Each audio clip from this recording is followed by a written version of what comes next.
کیا واقعی اگر کوئی مسلمان بغیر وضو قرآن مجید کو ہاتھ لگا لے تو وہ کافر ہو جاتا ہے؟ کیا اس پر اللہ تعالیٰ کی لعنت ہو جاتی ہے؟ کیا ایسی کوئی صحیح حدیث موجود ہے جس میں رسول اللہ صلی اللہ علیہ وآلہ وسلم نے ایسا فرمایا ہو، یا پھر یہ صرف ایک مشہور بات ہے جسے لوگ بغیر تحقیق کے بیان کرتے رہتے ہیں؟ اگر آج تک آپ نے بھی یہ بات سنی ہے تو بغیر وضو قرآن کو ہاتھ لگانے والا کافر ہو جاتا ہے یا اس پر اللہ کی لعنت ہوتی ہے، تو اس ویڈیو کو آخر تک ضرور دیکھیے، کیونکہ آج ہم قرآن مجید صحیح احادیث صحابہ کرام رضی اللہ تعالی عنہ کے عمل اور ائمہ امت کی آراء کی روشنی میں اس مسئلے کی اصل حقیقت جانیں گے۔ ہو سکتا ہے کہ آج آپ کی ایک بہت بڑی غلط فہمی ہمیشہ کے لیے دور ہو جائے۔ بسم اللہ الرحمن الرحیم۔ السلام علیکم ورحمۃ اللہ وبرکاتہ۔ تمام تعریفیں اللہ تعالیٰ کے لیے ہیں جو تمام جہانوں کا رب ہے، اور درود السلام ہو ہمارے پیارے نبی حضرت محمد مصطفیٰ صلی اللہ علیہ وآلہ وسلم پر، جنہوں نے ہمیں دین کی ہر بات واضح طور پر پہنچا دی۔ ناظرین اکرام، قرآن مجید اللہ تعالیٰ کا وہ عظیم کلام ہے جس کی عزت، تعظیم اور احترام ہر مسلمان کے ایمان کا حصہ ہے۔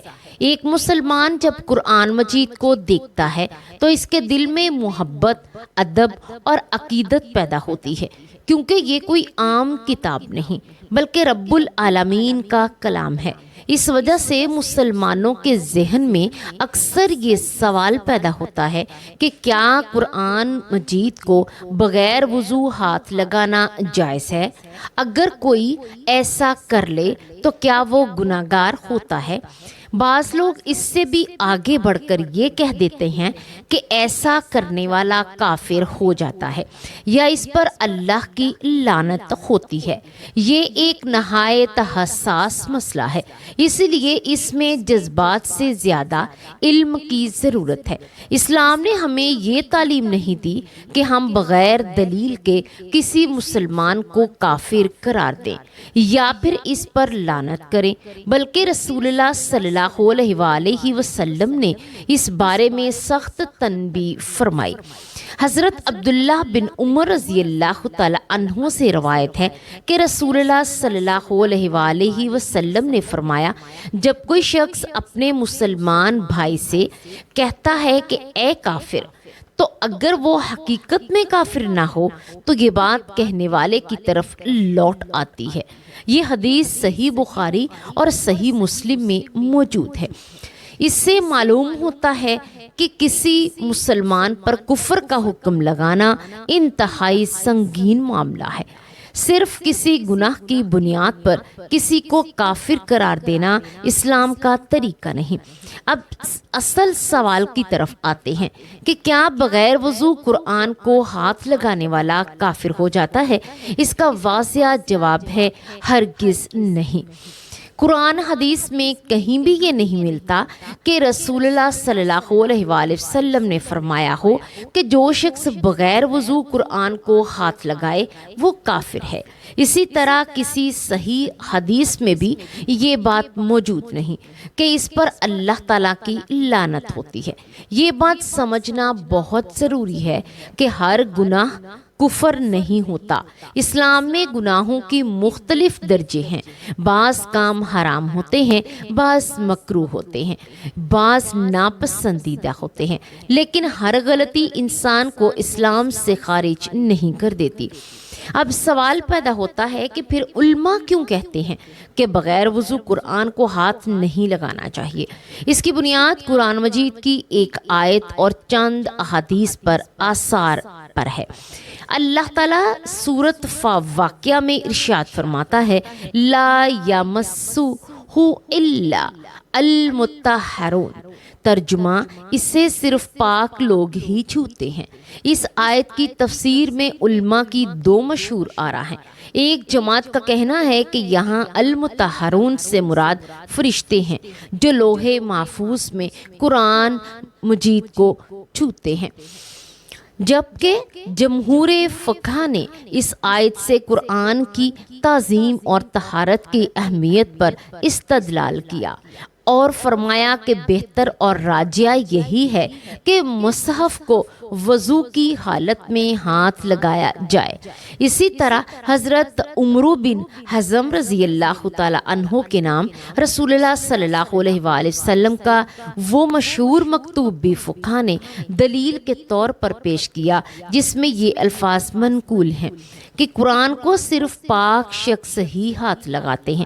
اگرچہ محدثین نے اس روایت کی سند پر تفصیلی گفتگو کی، لیکن جمہور فقہ نے متعدد شواہد کی بنا پر اسے قابل استدلال قرار دیا، اور اسی وجہ سے چاروں مشہور فقہی مذاہب میں یہی موقف زیادہ معروف ہے کہ وضو کے ساتھ قرآن کو ہاتھ لگانا چاہیے۔ یہاں ایک نہایت اہم بات سمجھنا ضروری ہے۔ اگر کسی مسئلے میں فقہا یہ کہیں کہ کوئی کام ہوتا کہ ایسا کرنے والا کافر ہو گیا، مثال کے طور پر جھوٹ بولنا بڑا گناہ ہے، سود لینا حرام ہے، غیبت کرنا سخت گناہ ہے، لیکن اہل سنت کے نزدیک ان گناہوں کی وجہ سے انسان اس وقت تک کافر نہیں ہوتا جب تک کہ وہ ان گناہوں کو حلال نہ سمجھنے لگے یا دین کی کسی قطعی بات کا انکار نہ کرے۔ اسی طرح اگر کسی شخص سے لا علمی، بھول یا مجبوری میں بغیر وضو قرآن کو ہاتھ لگ گیا تو اسے فوراً کافر یا ملعون کہنا بہت بڑی زیادتی اور شریعت پر بہتان ہے۔ ناظرین اکرام، اسلام آسانی کا دین ہے، سختی کا نہیں۔ رسول اللہ صلی اللہ علیہ وآلہ وسلم نے ہمیشہ امت کو اعتدال کی تعلیم دی۔ افسوس یہ ہے کہ بعض اوقات لوگ دین کی محبت میں ایسی باتیں بیان کر دیتے ہیں جن کی کوئی صحیح شرعی بنیاد نہیں ہوتی، اور پھر وہی باتیں نسل در نسل حقیقت سمجھ لی جاتی ہیں۔ ایک مرتبہ حضرت عمر بن خطاب رضی اللہ تعالی عنہ اپنی بہن کے گھر پہنچے۔ وہاں قرآن مجید کی آیات پڑھی جا رہی تھی۔ جب انہوں نے قرآن پڑھنے کی خواہش ظاہر کی تو ان کی بہن نے فرمایا پہلے پاک ہو جائیں پھر قرآن کو ہاتھ لگائیں۔ اس واقعے سے علماء نے قرآن کی تعظیم اور طہارت کی اہمیت ضرور بیان کی ہے، لیکن کہیں بھی یہ نہیں کہا گیا کہ اگر کوئی بغیر وضو قرآن کو ہاتھ لگا لے تو وہ اسلام سے خارج ہو جاتا ہے۔ ناظرین اکرام، اب ایک نہایت اہم سوال پیدا ہوتا ہے کہ اگر بغیر وضو قرآن مجید کو ہاتھ لگانا درست نہیں تو کیا اس پر تمام علماء کا اتفاق ہے؟ جمہور علماء یہی احناف، مالکیہ، شافعیہ اور حنابلہ کا مشہور موقف یہی ہے کہ مصحف قرآن کو بغیر وضو ہاتھ نہیں لگانا چاہیے۔ ان حضرات نے قرآن کریم کی تعظیم، رسول اللہ صلی اللہ علیہ وآلہ وسلم کے مکتوب اور صحابہ کرام رضی اللہ تعالی عنہ کے آثار سے استدلال کیا ہے۔ اسی وجہ سے امت کے اندر صدیوں سے یہی معمول چلا آ رہا ہے کہ قرآن مجید کو وضو کی حالت میں ہاتھ لگایا جائے۔ البتہ بعض اہل علم نے اس مسئلے میں مختلف رائے بھی اختیار کی ہے۔ ان کا کہنا ہے کہ سورۃ واقعہ کی آیت میں المطہرون سے مراد فرشتے ہیں، اس لیے اس آیت سے براہ راست وضو کی شرط ثابت نہیں ہوتی۔ لیکن ان علماء نے بھی قرآن مجید کی بے ادبی کی اجازت نہیں دی، بلکہ انہوں نے بھی ادب اور احترام کو ضروری قرار دیا۔ اس اختلاف سے ہمیں ایک بہت بڑا سبق ملتا ہے کہ جس مسئلے میں معتبر علماء کے درمیان اجتہادی اختلاف موجود ہو، وہاں کسی مسلمان کو کافر، فاسق یا ملعون کہنا ہرگز بھی درست نہیں۔ افسوس کی بات یہ ہے کہ آج کل سوشل میڈیا پر چند سیکنڈ کی ویڈیوز میں ایسے جملے بول دیے جاتے ہیں جن کا نہ صرف قرآن میں ثبوت ملتا ہے اور نہ ہی صحیح حدیث میں۔ کوئی کہتا ہے بغیر وضو قرآن پکڑنے والا جہنمی ہے، کوئی کہتا ہے اس پر اللہ کی لعنت ہوتی ہے، اور کوئی اسے کافر قرار دے دیتا ہے۔ حالانکہ ایسی باتیں انتہائی خطرناک ہیں۔ رسول اللہ صلی اللہ علیہ وآلہ وسلم نے فرمایا، جو شخص مجھ پر جان بوجھ کر جھوٹ باندھے وہ اپنا ٹھکانہ جہنم میں بنا لے۔ اس لیے دین کی بات ہمیشہ تحقیق کے ساتھ کرنی چاہیے، نہ کہ سنی سنائی باتوں پر عمل کرنا چاہیے۔ اب ایک سوال جو آج کے دور میں بہت زیادہ پوچھا جاتا ہے کہ کیا موبائل فون میں موجود قرآن بھی مصحف قرآن کے حکم میں ہے؟ علماء اکرام کی ایک بڑی تعداد کی رائے یہ ہے کہ موبائل یا ٹیبلٹ کی اسکرین پر نظر آنے والا قرآن چھپی ہوئی مصحف کی طرح نہیں ہوتا، کیونکہ قرآن کے الفاظ مستقل طور پر کاغذ پر موجود نہیں ہوتے بلکہ برقی صورت میں محفوظ ہوتے ہیں۔ اس لیے بہت سے معاصر علماء نے وضو کے بغیر موبائل میں قرآن پڑھنے کی اجازت دی ہے، البتہ اگر وضو کے ساتھ پڑھا جائے تو یہ زیادہ افضل اور باعث ادب ہے۔ اسی طرح اگر کوئی شخص قرآن مجید حفظ کر رہا ہو یا بچوں کو قرآن سکھایا جا رہا ہو تو بعض فقہا نے ضرورت کی وجہ سے آسانی بھی کی ہے، لیکن اس کا مطلب بھی ہرگز نہیں کہ ادب ختم ہو جاتا ہے۔ مسلمان کو ہر حال میں اللہ کے کلام کی تعظیم کرنی چاہیے۔ اب ایک اور اہم سوال کہ اگر کوئی شخص جان بوجھ کر قرآن مجید کی بے ادبی کرے یا اسے زمین پر پھینکے، اس کی توہین کرے یا مذاق اڑائے تو اس کا کیا حکم ہوگا؟ یہ معاملہ بالکل مختلف ہے۔ اگر کوئی شخص جانتے ہوئے بھی قرآن کی توہین کرے یا اللہ کے کلام کی اعانت کرے تو یہ بہت سنگین جرم ہے، اور اگر اس کی نیت اسلام کی توہین اور قرآن کا انکار ہو تو علماء نے اسے کفر قرار دیا ہے۔ لیکن صرف بغیر وضو قرآن کو ہاتھ لگا لینا اور قرآن کی توہین کرنا، یہ دونوں ایک جیسے اعمال نہیں ہیں۔ ان دونوں کو ایک سمجھ لینا بہت بڑی غلطی ہے۔ اسلام ہمیشہ نیت عمل دونوں کو دیکھتا ہے۔ رسول اللہ صلی اللہ علیہ وآلہ وسلم نے فرمایا، اعمال کا دار و مدار نیتوں پر ہے۔ اگر کسی سے بھول ہو جائے یا اسے مسئلے معلوم نہ ہو تو اسے محبت سے سمجھایا جائے تو اس کی ڈانٹ کر یا کافر کہہ کر دین سے دور کر دینا نہیں چاہیے۔ سوچئے اگر کوئی نیا مسلمان ہو جسے ابھی وضو کا طریقہ بھی نہ آتا ہو اور وہ محبت میں قرآن مجید اٹھا لے تو کیا ہم اسے کافر کہیں گے؟ ہرگز نہیں، بلکہ رسول اللہ صلی اللہ علیہ وآلہ وسلم کا طریقہ یہ تھا کہ آپ صلی اللہ علیہ وآلہ وسلم لوگوں کو اس نرمی سے تعلیم دیتے کہ حضرت معاویہ بن حکم سلمہ رضی اللہ تعالی عنہ نماز کے دوران بات کر بیٹھے۔ صحابہ کرام نے انہیں گھورا، لیکن نماز کے بعد رسول اللہ صلی اللہ علیہ وآلہ وسلم نے نہ انہیں مارا، نہ ڈانٹا، نہ برا بلا کہا، بلکہ انتہائی محبت سے مسئلہ سمجھایا۔ وہ خود فرماتے ہیں کہ میں نے آپ صلی اللہ علیہ وآلہ وسلم سے بہتر معلم کبھی نہیں دیکھا۔ یہی اسلام کا حسن ہے۔ آج ہم بھی یہ طریقہ اختیار کرتے ہیں۔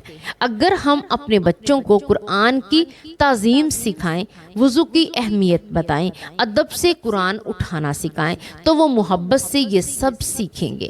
لیکن اگر ہر بات پر لعنت، کفر اور جہنم کے فتوے سنائیں گے تو بہت سے لوگ دین سے دور ہوتے چلے جائیں گے۔ قرآن مجید سراسر ہدایت ہے، رحمت ہے، نور ہے اور شفا ہے۔ اللہ تعالیٰ فرماتا ہے، یہ قرآن وہ راستہ دکھاتا ہے جو سب سے زیادہ سیدھا ہے، لہٰذا اس عظیم کتاب کی تعظیم کرنا ہر مسلمان کی ذمہ داری ہے۔ ناظرین اکرام، آج کی گفتگو کا خلاصہ ہی یہی ہے کہ قرآن مجید اللہ تعالیٰ کا مقدس کلام ہے، اس کی تعظیم پر مسلمان پر فرض ہے۔ جمہور علماء کے نزدیک مصحف قرآن کو وضو کے ساتھ ہاتھ لگانا چاہیے، بغیر وضو ہاتھ لگانا درست نہیں، لیکن صرف اسی وجہ سے اس مسلمان کو کافر یا ملعون کہنا قرآن و سنت سے ثابت نہیں۔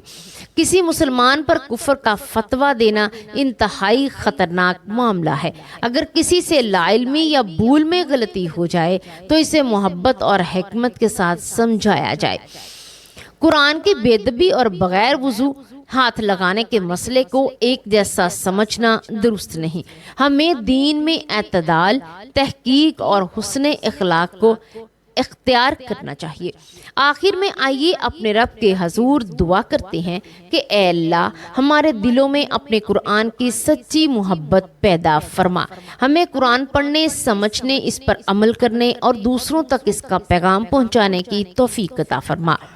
یا اللہ اگر ہم سے کبھی لا علمی میں کوئی غلطی ہوئی ہو تو اپنے فضل و کرم سے ہمیں معاف فرما، ہمارے دلوں کو تکبر، سختی اور بیجا فتوروں سے محفوظ فرما، ہمیں حق بات سمجھنے اور اس پر عمل کرنے اور دوسروں تک حکمت اور نرمی کے ساتھ پہنچانے کی توفیق عطا فرما۔ یا اللہ ہمارے والدین کی مغفرت فرما، ان کی قبروں کو جنت کے باغوں میں سے ایک باغ بنا دے، تمام بیماروں کو شفاعت نصیب فرما، پریشان حال لوگوں کی پریشانیاں دور فرما اور ہمارے رزق میں برکت عطا فرما، ہمارے گھروں میں سکون اور محبت عطا فرما، ہمیں قرآن کے ساتھ زندہ رکھ اور قرآن کے ساتھ ہی موت عطا فرما، قیامت کے ساتھ قرآن کو ہمارے حق میں شفیع بنا دے، آمین یا رب العالمین۔ اگر آپ کو یہ معلومات مفید لگیں تو اس ویڈیو کو ضرور شیئر کریں تاکہ غلط فہمیاں دور ہو جائیں اور زیادہ سے زیادہ لوگ قرآن و سنت کی صحیح تعلیمات سے آگاہ ہو سکیں۔ اللہ تعالی ہم سب کا حامی و ناصر ہو، آمین یا رب العالمین۔